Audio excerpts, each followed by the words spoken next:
Hey all, I think this is the day అనుకుంటున్నాం. ఇవాళ mostly మా బేబీ రావచ్చు, డెలివరీ అవ్వచ్చు అనేసి. ఎందుకంటే మార్నింగ్ లేవడమే నాకు 6 o'clock నుంచి కూడా కొంచెం కాంట్రాక్షన్స్ దగ్గర వస్తున్నాయి. కాంట్రాక్షన్ యాప్లో కూడా నేను చెక్ చేసుకుంటే every 6.5 minutes once 30 to 40 seconds అయితే ఆ పెయిన్ ఇంటెన్సిటీ పెయిన్ ఉంటుంది. సో ఆ యాప్లో ఏమంటే 4 కాంట్రాక్షన్స్ని నోట్ చేస్తుంది. అలా 4 కాంట్రాక్షన్స్ నోట్ చేసిన తర్వాత సో అదేమంటుంది అర్లీ స్టేజ్ ఆఫ్ లేబర్ అన్నట్టుగా అయితే ఇండికేట్ చేసి, సో రెడీగా ఉండండి, ఇంటెన్సిటీ పెరిగి ఇంకొంచెం టైమింగ్ ఒక 1 hourలో ఎవ్రీ 5 minutes వన్స్ వస్తుంది, 1 minute అలా వస్తుంది అంటే యాక్టివ్ లేబర్ స్టేజ్లో ఉన్నట్టు హాస్పిటల్కి వెళ్ళడానికి రెడీగా ఉండమన్నట్టుగా అయితే యాప్లో ఇండికేట్ చేసింది. సో ఇంకా లేచేసాను. పడుకోవడానికి కూడా చాలా డిస్కంఫర్ట్గా ఉంది. బ్యాక్ అంతా పెయిన్, నార్మల్గా వచ్చే ఫాల్స్ పెయిన్కి దీనికి చాలా డిఫరెన్స్ ఉంది. దానికి తోడు ఆకలిస్తుంది పిచ్చగా. అందుకనేసి కొద్దిగా మిల్లెట్ హెల్త్ మిక్స్ అయితే ప్రిపేర్ చేసుకుంటున్నా. చూద్దాం, ఇంటెన్సిటీ పెరిగితే ఇంకా ఇవాళ వెళ్ళాల్సి ఉంటుంది. కానీ చాలా డిస్కంఫర్ట్ అయితే ఉంది, పెయిన్ ఉంది చాలా.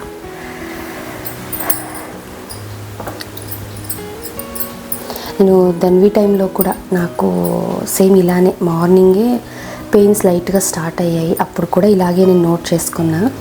ఈవినింగ్ అయ్యేసరికి ఇంటెన్సిటీ బాగా పెరిగింది. ఇంకా అప్పుడు హాస్పిటల్కి వెళ్ళాము. ఆ రోజు నైట్ డెలివరీ అయ్యింది. హోప్ఫుల్లీ మా బుజ్జి బేబీని అయితే ఇవాళ చూస్తామని అయితే అనుకుంటున్నాం. ఇంకా మాల్ట్ అయితే అక్కడ రెడీ అవుతుంది. ఈలోగా నేను డ్రెస్ కూడా ఐరన్ చేసుకుంటున్నా. మనకు కాంట్రాక్షన్స్ వస్తున్నప్పుడు అలా కామ్గా కూర్చొని రెస్ట్ తీసుకుంటున్నాం అనుకోండి, పెయిన్ ఇంకా ఎక్కువగా అనిపిస్తుంది. డిస్ట్రాక్షన్స్ చాలా ఇంపార్టెంట్. ఇది మాకు లేబర్ మేనేజ్మెంట్ కోర్స్లో డీటెయిల్గా చెప్తారు. పెయిన్ డిస్ట్రాక్షన్ కోసం ఎలాంటి యాక్టివిటీస్ చేయొచ్చు అన్నట్టుగా. మనకి ఇష్టమైన ఏ పనులైనా చేయొచ్చు. వాక్ చేయడం, మ్యూజిక్ వినడము, లేకపోతే బ్రీతింగ్ మీద కాన్సన్ట్రేట్ చేయడము, బ్రీతింగ్ ఎక్సర్సైజెస్, ఇవన్నీ బాగా హెల్ప్ అవుతాయి. నాకు ఎలాగో ఇంకా కొన్ని థింగ్స్ ఉన్నాయి, అంటే లాస్ట్ మినిట్లో చేసుకొని హాస్పిటల్కి వెళ్ళే ముందు అలా కొన్ని ఉన్నాయి. ఇంకా గిఫ్ట్ ప్యాకింగ్ కూడా చేయలే. మా ధన్వికి పుట్టబోయే బేబీకి ఇచ్చే గిఫ్ట్ అనుకుంటూనే ఉన్నాం. అలాగే పోస్ట్పోన్ చేస్తూనే ఉన్నాము. అదొక పెండింగ్ వర్క్ ఉంది. ఇంక ఇప్పుడైతే డ్రెస్సెస్ ఐరన్ చేసుకుంటున్నా, హాస్పిటల్కి వెళ్ళేటప్పుడు ఇది వేసుకోవడానికి అనేసి. సో అలా ఏదో ఒక పనిలో డిస్ట్రాక్ట్ అయ్యామంటే మనకు పెయిన్ పెద్దగా అనిపించదు, తెలిసేలేదు కూడా. అండ్ బై ద వే నేను ఇక్కడ చూస్తే యాప్లో కాంట్రాక్షన్స్ అన్నీ నోట్ చేస్తున్నా. 1 hourకి ఎన్ని కాంట్రాక్షన్స్ వచ్చాయని. సోఫార్ యావరేజ్గా 6.5 minutes వన్స్ వస్తుంది. 55 seconds యావరేజ్గా అయితే ఉంటుంది పెయిన్. చూడాలి మరి, ఇది ఇంకా ఇలాగే ప్రోగ్రెస్ అయితే హాస్పిటల్కి వెళ్ళాల్సి ఉంటుంది. నాకు ఆల్రెడీ ఫస్ట్ ఒక ప్రెగ్నెన్సీ ఎక్స్పీరియన్స్ ఉండడం వల్ల ప్యానిక్ ఏం అవ్వడం లేదు, కానీ ఏదో తెలియని ఒక ఫీలింగ్ ఇవాళ అయితే అది చెప్పలేం ఆ ఫీలింగ్ని కూడా. మా ధన్వి సమ్మర్ వచ్చిందంటే ఫుడ్ కన్నా లిక్విడ్స్ ఎక్కువ ఇష్టపడుతుంది. అందులో ఫ్రూట్ జ్యూసెస్ అంటే చాలా ఇష్టం. ఈ అగరో పోర్టబుల్ బ్లెండర్ రీఛార్జబుల్ అవ్వడం వల్ల చక్కగా తనకు ఫ్రూట్స్ ఇచ్చేస్తే తనే జ్యూస్ ప్రిపేర్ చేసుకుంటుంది. ఇది తనకు ఒక ఎంగేజింగ్ యాక్టివిటీగా, అట్ ద సేమ్ టైం హైడ్రేటింగ్గా కూడా ఉంటుంది. ఈ ప్రోడక్ట్ లింక్ డిస్క్రిప్షన్లో ఇస్తాను, ఇంట్రెస్ట్ ఉన్న వాళ్ళు చెక్ చేయండి.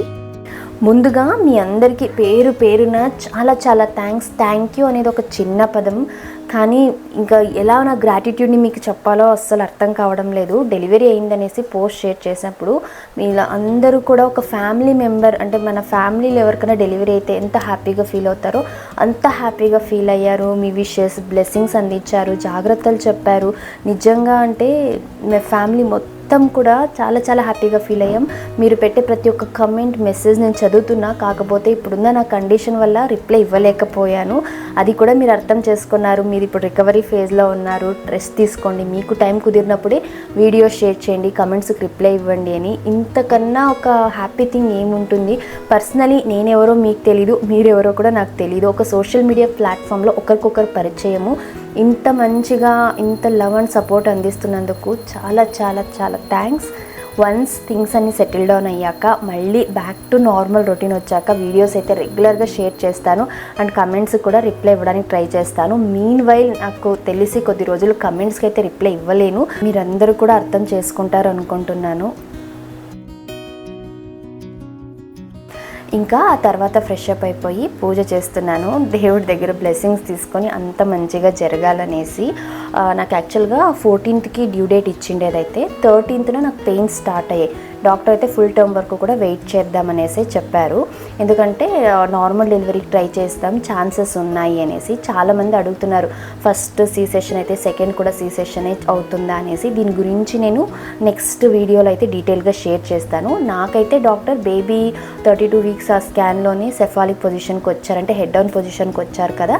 అండ్ అన్ని ఫ్యాక్టర్స్ కూడా సపోర్ట్ చేస్తున్నాయి. సో న్యాచురల్గా లేబర్ పెయిన్ వచ్చి కాంట్రాక్షన్స్ అన్ని బాగా వచ్చి లేబర్ బాగా ప్రోగ్రెస్ అయితే నార్మల్ డెలివరీకి ట్రై చేద్దాము. ఎలాంటి మెడికల్ ఇంటర్వెన్షన్ అయితే ఇచ్చి నార్మల్ డెలివరీకి అయితే ట్రై చేయలేము, న్యాచురల్గా అవే ప్రోగ్రెస్ అయితే ట్రై చేద్దాం అన్నట్టుగా అయితే చెప్పారు. సో హోప్ఫుల్లీ థింగ్స్ అన్నీ కూడా బాగానే వెళ్తున్నాయి. ఇంకా పూజ చేసేసాక ఇంకొక బ్లడ్ రిపోర్ట్ ఒకటి పెండింగ్ ఉన్నింది. డెలివరీకి ముందు అంటే అడ్మిట్ అవ్వడానికన్నా ముందు సిబిసి అలాగే PTINR అనే 2 బ్లడ్ రిపోర్ట్స్ అయితే కావాలని చెప్పారు. సో దానికోసం ఇంటికే పిలిస్తే ల్యాబ్ టెక్నీషియన్ వచ్చి బ్లడ్ శాంపిల్స్ అయితే తీసుకెళ్లారు. ఆఫ్టర్నూన్ 1 అంతా వచ్చేస్తుంది అన్నారు. సో మేము వెళ్ళి అంతా అడ్మిట్ అయ్యి ఒకవేళ కాంట్రాక్షన్స్ ఇంకా ఎక్కువ సివియర్ అయినా కూడా వెళ్ళి అడ్మిట్ అంతా అవ్వడానికి టైం సరిపోతుంది అన్నట్టుగా మార్నింగే వచ్చి బ్లడ్ శాంపిల్స్ అయితే కలెక్ట్ చేసుకోమన్నాము. వచ్చి కలెక్ట్ చేసుకొని అయితే వెళ్ళారు. ఇంకా ఆ తర్వాత బ్రేక్ఫాస్ట్ చేస్తున్నాను. ఆ తర్వాత కాసేపు రెస్ట్ అయితే తీసుకున్నాను. నైట్ అంతా నిద్ర లేదు, అది రియల్ పెయినా ఫాల్స్ పెయినా అని ఆ డైలమాలోనే ఉన్నాను. పైగా మార్నింగ్ అయ్యేసరికి పెయిన్ లెవెల్స్ కొంచెం పెరిగేసరికి నిద్రే రాలేదు. లేచేసాను కదా, ఇంకా బ్రేక్ఫాస్ట్ చేయగానే ఫుల్ నిద్ర వచ్చేసింది. ఒక 2 hours అయితే పడుకొని లేచాను. మా ధన్వి వెయిట్ చేస్తుంది ఎప్పుడెప్పుడు లేస్తానా అనేసి. తను బనానా మిల్క్ షేక్ కావాలనింది. సరే అని బనానా పీనట్ వేసి మిల్క్ షేక్ చేసి ఇచ్చాను. ఇంకా నా కోసం మజ్జిగ అయితే చేసుకుంటున్నాను. ఈ టైంలో మంచిగా లిక్విడ్స్ తీసుకోవాలి. ఎంత బాగా లిక్విడ్స్ తీసుకుంటే అంత డిహైడ్రేట్ అవ్వకుండా ఉంటుంది. సమ్మర్ కదా, మనం తీసుకునే వాటర్ అంత ఈజీగా సరిపోవు. నేనైతే బటర్ మిల్క్లో కొద్దిగా జీలకర్ర పొడి, ఉప్పు అలాగే కొంచెం పెప్పర్ పౌడర్ వేసి తీసుకుంటాను. చాలామందికి డెలివరీకి ముందు క్రేవింగ్స్ ఉంటాయంటారు కదా, అంటే ఇష్టమైన ఫుడ్ ఏదైనా తినాలి అన్నట్టుగా. నాకు ఫస్ట్ ప్రెగ్నెన్సీ అంటే డెలివరీ ముందు ఐస్ క్రీమ్ తినాలని చాలా అనిపించింది. జనరల్గా నాకు ఐస్ క్రీమ్, చాక్లెట్స్ కానీ ఈ స్వీట్ ఐటమ్స్ పెద్దగా నచ్చవు. అప్పుడేమో తినాలనిపించింది. సేమ్ ఇలాగే అప్పుడు కూడా మార్నింగ్ 6-6:30కి అలా కాంట్రాక్షన్స్ స్టార్ట్ అయ్యాయి. ఆఫ్టర్నూన్ అయ్యేసరికి కొంచెం ఇంటెన్సిటీ పెరుగుతూ ఉన్నింది. ఏదైనా చల్లగా తినాలనిపించి Naturals tender coconut ice cream అయితే తీసుకురమ్మంటే మా ఆయన తీసుకొచ్చారు. అది తిన్న ఒక 1-1.5 hourకి మ్యూకస్ ప్లగ్ రిలీజ్ అయింది, వాటర్ బ్రేక్ అయింది. ఆ తర్వాత ఇమీడియట్గా హాస్పిటల్కి అయితే వెళ్ళాము. సో ఈసారి కూడా అలాగే అనిపించింది కానీ బట్ ఎలాంటి క్రేవింగ్స్ అయితే లేవు, నార్మల్గానే ఉన్నింది. ఇంకా లంచ్ అంతా చేసేసాక ఈ బటర్ మిల్క్ తాగేసి ఇంకా కొన్ని థింగ్స్ ప్యాక్ చేసుకోవాల్సి ఉన్నాయి, అవన్నీ కూడా ప్యాక్ చేసుకుంటూ ఉన్నాం. కొంచెం ఈ కాంట్రాక్షన్స్ ఇంకా బాగా ఎక్కువ అయితే డాక్టర్కి ఇన్ఫామ్ చేసి రమ్మంటే హాస్పిటల్కి వెళ్దాం అన్నట్టుగా. ఆల్రెడీ ఒక డెలివరీ అయ్యింది, ఎక్స్పీరియన్స్ ఉండబట్టి అన్నెసెసరీగా హాస్పిటల్కి అయితే వెళ్ళలేదు. చూద్దాం, ఇంకా వెయిట్ చేద్దాం. మార్నింగ్ అయితే నాకు ఎవ్రీ 6-6.5 minutes వన్స్ పెయిన్స్ అయితే వచ్చాయి. ఆ తర్వాత స్లోగా తగ్గాయి 15 minutes 20 minutesకి అలాగా. సో ఇవి రియల్ కాంట్రాక్షన్స్లా అనిపించలేదు. సరే అనేసి నేను ఆ కాంట్రాక్షన్స్ యాప్లో అన్నీ నోట్ చేసుకుంటున్నా ఎంతసేపటికి వస్తున్నా ఏమి అనేసి. ఒకవేళ కాంట్రాక్షన్స్ రెగ్యులర్ అయ్యి టైమింగ్ అంతా కూడా 5-1 అలా వచ్చినప్పుడు వెళ్దాం హాస్పిటల్కి, అన్నెసెసరీగా వెళ్ళడం వద్దు అనేసి అనుకుంటున్నాము. ఇంకా నేను దాన్ని మ్యాచింగ్ అయితే వేసుకుందాము హాస్పిటల్కి వెళ్ళే ముందు అనుకున్నా. ముందే అనుకొని తీసిపెట్టున్నాను, ఎందుకంటే బేబీ బంత్ లాస్ట్ డే కదా, చాలా మిక్స్డ్ ఎమోషన్స్ ఉంటాయి. ఒకటి మన కడుపులో ఉన్న బేబీ వచ్చేస్తారు అనే హ్యాపీనెస్ ఒక సైడ్ ఉన్నా కూడా ఆల్రెడీ ఉన్న బేబీ అంటే మన ఎల్డర్ వన్ ఎలా హ్యాండిల్ చేయాలి, ఆ టైంలో ఎలా ఉంటుందేమో అని ఒకలాంటి మిక్స్డ్ ఎమోషన్స్. అన్నీ కొద్ది రోజులు సెటిల్ డౌన్ అవుతాయని ఒక ఐడియా ఉన్నా కూడా ఎమోషనలీ చాలా థింగ్స్ అయితే మన మైండ్లో రన్ అవుతూనే ఉంటాయి. చెప్పుకోలేము, ఎవరితో చెప్పుకున్నా కూడా. అంటే చూసే వాళ్ళకి సింపుల్గానే అనిపించవచ్చు కానీ యాజ్ అ మదర్ అది ఫేస్ చేసినప్పుడే తెలుస్తుంది. అండ్ మా విషయంలో ఏమైందంటే ధన్వి పుట్టినప్పటి నుంచి కూడా ఎప్పుడు కాసేపటి తను వదిలి ఉన్నింది, లేదంటే స్కూల్కి వెళ్ళేది అలా కాకోకుండా ఇన్ జనరల్గా నా అబ్సెన్స్లో తను ఉన్నది లేదన్నట్టుగానే ఉన్నింది. అలాగే చూసుకుంటున్నాం. సమ్ టైమ్స్ మా ఆయన దగ్గర కూడా నేను పొసెసివ్గా ఫీల్ అయ్యాను. అంటే ప్రతిదీ నేనే చేయాలి, నేనే చూసుకోవాలి అన్నట్టుగా మదర్లీ ఫీలింగ్ ఉంటుంది కదా, అలాగా. బట్ ఇప్పుడు కొద్ది రోజులు నేను చూసుకోలేను అనేది మైండ్ యాక్సెప్ట్ చేయలేకపోతుంది. At the same time newborn వచ్చాక ధన్వి ఎలా యాక్సెప్ట్ చేస్తుంది, తన బిహేవియర్ ఇలాగే ఉంటుందా లేదంటే చేంజ్ అవుతుందా? ఎందుకంటే ఇప్పటి వరకు కూడా బేబీ కడుపులో ఉన్నారు. సో వాళ్ళిద్దరి మధ్య బాండింగ్ నేను స్ట్రాంగ్గా మెయింటైన్ చేయగలుగుతూ వచ్చాను. బేబీ పుట్టాక నేనే రికవరీ ఫేజ్లో ఉంటాను, నా కండిషన్ ఎలా ఉంటుందో తెలీదు. సో కంప్లీట్గా నేను వాళ్ళిద్దరి బాండింగ్ ఇంకా స్ట్రాంగ్ చేయగలుగుతారా లేదా, ఇన్ బిట్వీన్ తనని చూసుకునే వాళ్ళు సేమ్ అదే విధంగా ఉంటారో లేదో, సో తను అప్సెట్ అవుతుందా లేకపోతే ఏమైనా డిస్టర్బ్ అవుతుందా, ఇలా చాలా క్వశ్చన్స్ అయితే మైండ్లో రన్ అవుతూనే ఉన్నాయి. ఇంకా ఏది ఏమైనా వెళ్ళాల్సిందే, గో విత్ ద ఫ్లో అన్నట్టుగా. పెయిన్ అయితే నాకు కొంచెం పెరిగింది. ఇంకా సరే వెళ్దాం హాస్పిటల్కి, ఇంకా లేట్ చేయడం వద్దు అనుకున్నాం. అప్పటికే ఈవినింగ్ అయిపోయింది. హాస్పిటల్ బ్యాగ్ ప్యాకింగ్ అంతా అయిపోయింది, ముందే చేసి పెట్టేసున్నా. కానీ ఈ గిఫ్ట్ ర్యాపింగ్ ఉందే, ధన్వికి న్యూ బార్న్ కోసం తీసుకున్న 2 గిఫ్ట్స్, ఇవి ప్యాకింగ్ రోజు ప్యాక్ చేద్దామని అలా పెండింగ్లో ఉండిపోయాయి. అంతే కదా మన హ్యూమన్ సైకాలజీ, లాస్ట్ మినిట్ వరకు ఏదో ఒకటి ఆ పెండింగ్ పని పెట్టుకుంటేనే సాటిస్ఫాక్షన్ ఉంటుందేమో. ఇంకా నాకేమో పెయిన్స్ బాగా ఎక్కువ అవుతున్నాయి, వెళ్దాం త్వరగా అని ఉన్నా కూడా కొన్ని చిన్న పనులు ఉన్నాయి. సో అవి మిస్ అవ్వకూడదు అనేసి ఇంకా ప్యాకింగ్ అయితే చేస్తున్నాం. ఇంకా మా ధన్వి తనకు తెలియకుండా చేయాలని చాలా ట్రై చేసినా కూడా వచ్చింది నేను చేస్తానని. సో దాంట్లో ఏమున్నాయో తెలియకోకుండా కవర్ చేస్తూ తన దగ్గర గిఫ్ట్ ర్యాప్ చేయడం పెద్ద టాస్క్ అయింది. బట్ ఇవన్నీ చాలా మెమొరబుల్ మూమెంట్స్ ఇవన్నీ లైఫ్లో. అంటే సెకండ్ బేబీ వచ్చే ముందు మేము ముగ్గురమే కలిసి చేస్తున్న కొన్ని బ్యూటిఫుల్ థింగ్స్ ఇవన్నీ కూడా. ఇంకా మీలో చాలామంది నేను యూజ్ చేస్తున్న ఈ కాంట్రాక్షన్స్ యాప్ గురించి కూడా అడిగారు కదా, డిస్క్రిప్షన్లో లింక్ ఇస్తాను, చెక్ చేయండి. డైరెక్ట్గా మనం ప్లే స్టోర్లో ఇది డౌన్లోడ్ చేసుకొని యాప్ యూజ్ చేయడం కూడా చాలా సింపుల్గా ఉంటుంది. ఓపెన్ చేయగానే మనకు కాంట్రాక్షన్స్ అనేసి అయితే ఉంటుంది. మనకి ఎప్పుడైతే పెయిన్ స్టార్ట్ అవుతుందో అప్పుడు ఈ కాంట్రాక్షన్స్ని మనం ప్రెస్ చేసుకోవాలి. ఎంతసేపు ఉంటుందో మనకు ఆ పెయిన్ తగ్గాక మళ్ళీ స్టాప్ అనేసి ఉంటుంది. సో అలా కాంట్రాక్షన్స్ అండ్ స్టాప్ ఇలా 4 times మన కాంట్రాక్షన్స్ని అయితే రీడ్ చేస్తుంది. ఇవి ఎంత ఇంటర్వెల్స్లో వస్తున్నాయి, ఎంతసేపు వస్తుంది డ్యూరేషన్, ఇవన్నీ చెక్ చేసి మనం అర్లీ లేబర్ స్టేజ్లో ఉన్నామా, యాక్టివ్ లేబర్ స్టేజ్లో ఉన్నామా, లేదా ఇవి ఫాల్స్ పెయినా, రియల్ పెయిన్సా, ఇవన్నీ కూడా మనకు యాపే గైడ్ చేస్తుంది. సో దీనికి ఎక్కువ మనము ఏవి యాడ్ చేయాల్సిన పని లేదు, యూస్ చేయడం చాలా సింపుల్. ఒక్కసారి డౌన్లోడ్ చేసుకొని ట్రై చేయండి. ఇంకా నన్ను నెక్స్ట్ ఎక్కువ అడిగిన క్వశ్చన్ వచ్చేసి, ఫస్ట్ది సి సెషన్ కదా, సో సెకండ్ వన్ కూడా ప్లాన్డ్ సి సెషనేనా అనేసి అడిగారు. ఫస్ట్ది సి సెషన్ అయిందంటే second one compulsory C section అవ్వాలని లేదు. కొన్ని క్రైటీరియా అయితే ఉంటాయి, కొన్ని ఫ్యాక్టర్స్ ఫాలో అవుతారు సెకండ్ వన్ కూడా నార్మల్ అవ్వడానికి, అంటే నార్మల్ చేయడానికి. హాస్పిటల్ టు హాస్పిటల్ ఇవి చేంజ్ అవుతూ ఉంటాయి. మన డాక్టర్ ఇచ్చే సజెషన్ని మనం ఫాలో అవ్వాలి. మెయిన్గా వచ్చేసి ఫస్ట్ బేబీకి అండ్ సెకండ్ ప్రెగ్నెన్సీకి మినిమం 3 years గ్యాప్ ఉండాలి నెక్స్ట్ నార్మల్ ట్రై చేయాలి అంటే.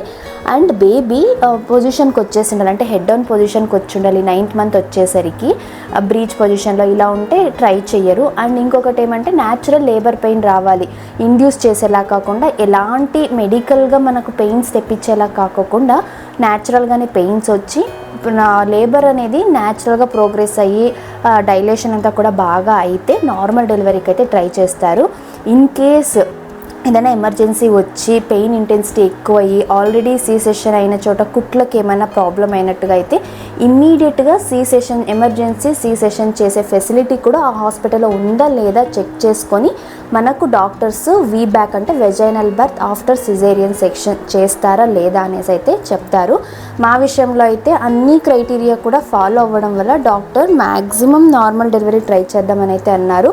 లక్కీగా రేపు డ్యూ డేట్ ఇచ్చిండేదైతే అండ్ పెయిన్స్ కూడా స్టార్ట్ అయ్యాయి కాబట్టి ఇండ్యూస్ చేయాల్సిన అవసరం కూడా లేదు. హోప్ఫుల్లీ నార్మల్కి ట్రై చేద్దామనే మైండ్ సెట్లోనే హాస్పిటల్కి అయితే వెళ్తున్నాము. అంతకన్నా ముందు కొన్ని బేబీ బంప్తో ఇంకా వెళ్తే మోస్ట్లీ డెలివరీ అవ్వచ్చు అనేసి ఎక్కడో నా మైండ్లో అనిపిస్తోంది అనేసి కొన్ని ఫొటోస్ అయితే తీసుకున్నాము, లాస్ట్ బేబీ బంప్ ఫొటోస్ అన్నట్టుగా. ఇంకా దేవుడికి దండం పెట్టేసుకొని అన్నీ ప్యాక్ చేసేసుకొని ఉన్నాము. మా ఆయన ఒక్కొక్కటిగా కార్లో అయితే పెట్టేసి వచ్చారు. ఒకవేళ డెలివరీ రియల్ లేబర్ పెయిన్స్ అయ్యి అడ్మిట్ అవ్వాల్సి వస్తే మళ్ళీ ఒక్కొక్క దాని కోసం వెతుక్కోవాల్సిన అవసరం ఉండకూడదు అనేసి అన్నీ ఒకేసారి ప్యాక్ చేసి తీసుకెళ్తున్నాం. ఒకవేళ కాదు అన్నా కూడా కార్లోనే ఉంటాయి ఎనీవేస్. ఇంకొక 2-3 days మనకు టైం ఇస్తారు అంతే డ్యూ డేట్ తర్వాత, అంతకు మించి అయితే టైం ఇవ్వరు కదా అనేసి అన్నీ ప్యాక్ చేసి కార్లో అయితే పెట్టేశాము. ఇంకా అందరం బయలుదేరాం. సేమ్ ధన్వి ప్రెగ్నెన్సీ టైంలో ఎలా జరిగిందో ఈసారి కూడా అలాగే 6:30 అలా ఇంట్లోంచి అయితే బయలుదేరాము. లాస్ట్ టైం కూడా అలాగే జరిగింది. సో థింగ్స్ అన్నీ అలాగే అవుతాయి అన్నట్టుగా ఎక్కడో ఒక పాజిటివ్ సైన్ అయితే అనిపిస్తోంది. ఇంకా మాకు హాస్పిటల్ వచ్చేసి చాలా దగ్గరే ఉండడం వల్ల మేము అరౌండ్ 6:50 అలా హాస్పిటల్కి అయితే రీచ్ అయ్యాము. రీచ్ అవ్వగానే ఫస్ట్ ఎన్ఎస్టీ అయితే చెక్ చేస్తారు, non stress test, baby heart beat, మన బీపీ, అలాగే బేబీ మూమెంట్స్ ఎలా ఉన్నాయి ఏంటి, కాంట్రాక్షన్స్ రెగ్యులర్గా వస్తున్నాయా లేదా అనేసి మనకు ఎన్ఎస్టీ చేస్తారు. నాకైతే 3 ఎన్ఎస్టీ చేశారు బ్యాక్ టు బ్యాక్, అంటే కాంట్రాక్షన్స్ రెగ్యులర్గా వస్తున్నాయా లేదా అన్నట్టు. దాని తర్వాత పీవీ కూడా చెక్ చేస్తారు, మనకు డైలేషన్ ఎంత అయింది ఏంటి అనేసి. సో ఎన్ఎస్టీలో చూస్తే ఏమొచ్చిందంటే 15 minutes వన్స్ వస్తున్నట్టుగా కాంట్రాక్షన్స్ చూపించింది. అండ్ కాంట్రాక్షన్స్ కూడా స్టార్ట్ అయ్యాయి. సో ఇవి రియల్ లేబర్ పెయిన్, ఏమంటే ఇంకా అర్లీ లేబర్ స్టేజ్లో ఉన్నానన్నట్టుగా చెప్పారు. ఇంకా 1 centimeter అయితే డైలేట్ అయ్యింది. సో డాక్టర్ చూసి అర్లీ లేబర్ స్టేజ్లో ఉన్నాము, ఇంకొక 24 hours అయితే మనం వెయిట్ చేద్దాము, లేదా వాటర్ బ్రేక్ అయ్యి మ్యూకస్ ప్లగ్ రిలీజ్ అయ్యి లేబర్ అనేది ప్రోగ్రెస్ అయ్యింది, ఫాస్ట్గా డైలేట్ అయ్యింది అంటే ఎనీ టైం డెలివరీ అవ్వచ్చు అని అయితే అన్నారు. సో కావాలంటే అడ్మిట్ అయిపోవచ్చు ఇప్పుడే అన్నట్టుగా అయితే చెప్పారు. కానీ ప్రైవేట్ హాస్పిటల్స్లో పాలసీస్ ఎలా ఉంటాయంటే మనం 6 o'clock అంటే ఈవినింగ్ 6 o'clock లోపల అడ్మిట్ అయితే ఒక రోజుది కన్సిడర్ చేస్తారు. లేదు అంటే 6 నుంచి నెక్స్ట్ మార్నింగ్ 6 వరకు కూడా మిడ్నైట్ ఛార్జెస్ అనేసి 50% ఎక్స్ట్రా రూమ్కి పే చేయాల్సి ఉంటుంది. సో మేము డాక్టర్ అడ్వైస్ తీసుకున్నప్పుడు మాకు ఇల్లు పక్కనే ఉండడం వల్ల ఒకవేళ నేను పెయిన్ని తట్టుకోగలను, ఇలాంటి ప్రాబ్లం అయినా వచ్చినా కూడా ఎమర్జెన్సీ ఏమైనా వచ్చినా ఇమీడియట్గా హాస్పిటల్కి వచ్చే యాక్సెస్ ఉంది కాబట్టి ఇంటికి వెళ్ళి మార్నింగ్ రావచ్చు అన్నట్టుగా అయితే సజెస్ట్ చేశారు. ఒకవేళ దూరం ఉండేలాగుంటే రిస్క్ తీసుకునేది వద్దు, అడ్మిట్ అయిపోమని చెప్పింటారు. మాకు ఈ ఫ్లెక్సిబిలిటీ ఉండడం వల్ల డాక్టర్ చాయిస్ మాకే ఇచ్చారు. సో ఇంకా మేమేమనుకున్నామంటే ఊరిని అన్నెసెసరీగా ఎక్స్ట్రా పే చేయడం ఎందుకు, వెళ్ళి డిన్నర్ చేసి పడుకొని ఇంకా ఎలాగో మార్నింగ్ అడ్మిట్ అవ్వాల్సిందే 6:37 అంతా వచ్చేద్దాం అనేసి అనుకొని ఇంటికైతే వచ్చేసాము. రిటర్న్ వచ్చేసి డిన్నర్ చేసి పడుకున్నాము. ఈ పెయిన్స్కి నిద్ర ఏమో కానీ ఇంక రేపు ఏమవుతుందో ఏమో అని ఆ టెన్షన్ మైండ్లో ఖచ్చితంగా ఉంటుంది కదా. సో నార్మల్ అవుతుందా, సీ-సెషన్ అవుతుందా, బేబీ బాయ్ గర్ల్, ఖచ్చితంగా ఇవన్నీ ఉంటాయి. మనం ఎంత ఆలోచించకూడదు అనుకున్నా కూడా మన మైండ్లో రన్ అవుతూనే ఉంటాయి. సో ఇలా ఆ డెలివరీ ముందు రోజైతే ఇలా గడిచింది. ఇంకా రేపు ఏం జరిగింది అనేసి నేను నెక్స్ట్ వ్లాగ్లో మీతో షేర్ చేసుకుంటాను. నాకు నార్మల్ అయిందా, సీ-సెషన్ అయిందా, ఇంకా డెలివరీ ఎలా జరిగిందా, అవన్నీ కూడా మీతో డెఫినెట్లీ షేర్ చేసుకుంటాను.